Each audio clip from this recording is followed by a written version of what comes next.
I'm saying that our clients are dissatisfied with the judgment just delivered. And we have the firm instruction of our clients to challenge the judgment on appeal. And the court has promised us that possibly by tomorrow we are going to get a copy of the judgment. Once we have it, we will swing into action. Let me say this. We have to be very, very careful in this country. If we are not careful, electoral jurisprudence will virtually disappear.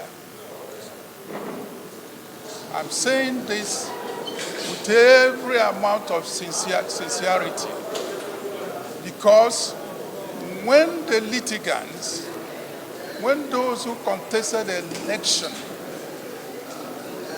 continue to find it very difficult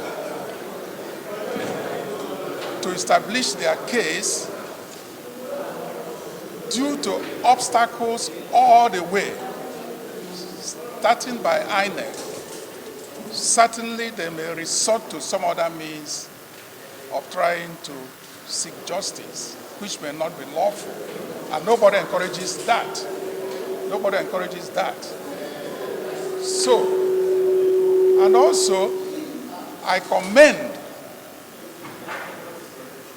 the Court of Appeal for introducing live streaming.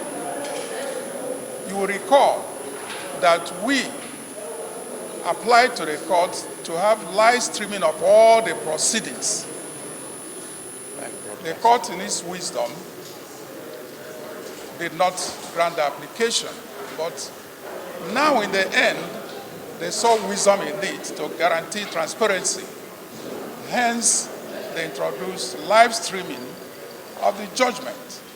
Certainly, it would have been better if there was live streaming of the entire proceedings so that the public will now watch it from beginning to the end and connect properly with the judgment. But this one just started from the judgment, so they didn't start from the very beginning. So I do hope and pray that next time it will be continuous from the beginning of the case, beginning of the hearing, until the end. That is the only way you can ensure transparency. Because when something is open, people will see it themselves and they will make up their minds one way or the other. Thank you very much. Finally, Okay. I leave you with one word. History will vindicate the just.